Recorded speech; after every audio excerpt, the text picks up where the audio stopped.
Hi, this is Lore from Tankspot, and welcome back to the Trial of the Crusader Raid Guide. This video will be discussing our strategy for Anub'Arak, the final boss of the Crusaders Coliseum raid instance. The Anub'Arak encounter is split into three phases. Phase 1 begins at the pool with Anub'Arak on the surface. A few seconds in, he'll spawn two Crypt Fiend adds, which should each have their own designated tank. These don't do too much damage on their own, but when in close proximity to another Crypt Fiend, they gain a buff that significantly increases their damage output. However, they don't have a terribly large health pool, so we simply had ranged DPS split off temporarily to burn them down while melee stayed on the boss. He'll spawn two waves of these for every surface phase, so they do need to be killed fairly quickly or you risk your tanks getting overwhelmed. Notice the blue patches appearing on the ground. This is permafrost, one of the most important mechanics for Phase 1 and 2. It's created by killing the blue orbs floating above. In Phase 1, the Crypt Fiend adds will occasionally try to burrow underground. If they're successful, they'll resurface shortly afterward, usually in line with either the next wave of adds or the beginning of Phase 2. However, if a Crypt Fiend attempting to burrow is standing on a patch of permafrost, the ability will fail, so they need to be kept on top of permafrost as much as possible. The blue orbs only have 9,000 health, so they can and should be brought down quickly and regularly.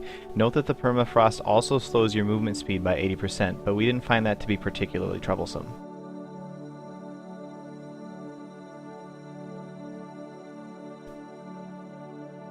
About a minute and a half into the fight, Anub'Arak will burrow underground and begin Phase 2. He'll start chasing random raid members around underground and shooting spikes up through the floor as he moves. These deal about 3,000 damage and knock anyone hit up into the air a short distance. On top of that, if he reaches his target, he'll impale them for around 20,000 damage and knock them very high into the air, enough to take a good chunk of fall damage. However, if he attempts to launch his spikes through permafrost, he'll be stunned momentarily and pick a new target. This also destroys the patch of permafrost, so it's important to keep killing these somewhat regularly during Phase 2.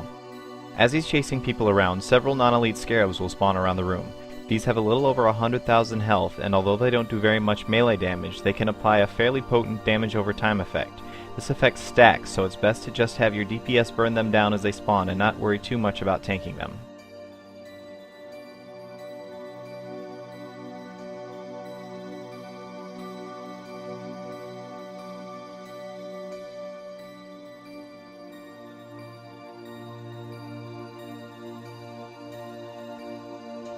After about a minute, he'll resurface and begin Phase 1 again. He doesn't reset aggro, so he should go right back to the main tank at this point. However, both the tank and the raid will need to be mindful of how the boss is positioned, as Anub'Arak has a powerful frontal cone AoE attack that deals a heavy amount of damage to anyone caught in front of him. Not only does the tank need to point him away from the raid quickly, but the rest of the raid needs to be sure to move out from in front of him as well.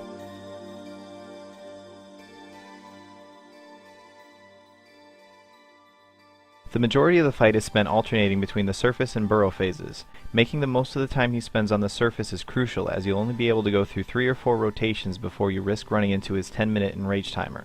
To help maximize the amount of time spent DPSing Anub'Arak, you can off-tank one or both Crypt Fiends from the second wave and wait to finish them off until the boss submerges. If you do need to have melee DPS help out on the first wave of adds, at the very least you'll want to let classes with long ramp-up times on their DPS rotations, such as Feral Druids or Retribution Paladins, stay on the boss full time. It's important to note that Anub'Arak hits very hard, around 20 to 25,000 damage per swing on a decently geared main tank.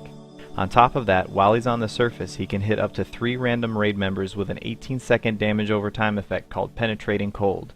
On the 25-man normal mode, this does 3,500 frost damage every 3 seconds for the duration. This is, of course, in addition to the damage that the 2 off-tanks will be taking from the Crypt Fiends, so healers will need to stay on their toes during the surface phases. Fortunately, healing is much lighter once Anub'Arak is underground, so you can and should use that time to regen as much as possible. You'll need your mana for Phase 3. Also note that some early guides have mentioned that you could avoid the burrow phase entirely by keeping Anub'Arak on top of large patches of permafrost. Although this was possible on the public test realms, Anub'Arak can burrow through them on live servers. However, the burrow phases are much more relaxed than they were during public testing, so going through Phase 2 isn't as big of a deal and, as I mentioned, provides some valuable regen time. You may have also noticed that I'm spending a large amount of time on top of the permafrost during the burrow phases in this video. This is because we were unsure of the mechanics of his impale ability and were acting under the impression that it could be used randomly at any time on anyone who wasn't standing on permafrost. Since he'll only try to use that ability if he reaches the player he's chasing, this is unnecessary and just means I'm running around a lot slower than I need to be.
Once Anub'Arak reaches 30% health, he'll begin Phase 3 by activating an ability called Leeching Swarm.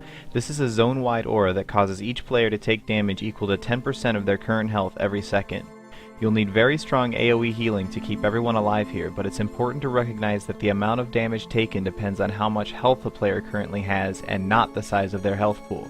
The less health you have, the less damage you take. You may be able to tell from my raid frames in the upper left corner that the healers aren't topping everyone off, they're just keeping everyone but the main tank at about 50%.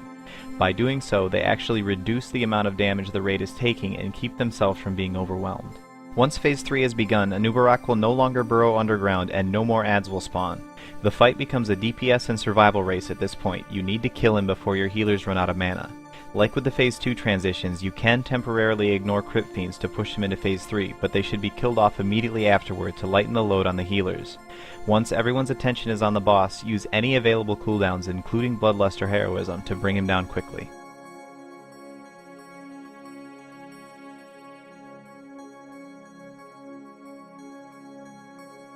Although the fight is relatively simple, Anub'Arak is a fair step up in difficulty from the previous bosses in the instance and makes a pretty good lead-in to the much harder Heroic Mode bosses.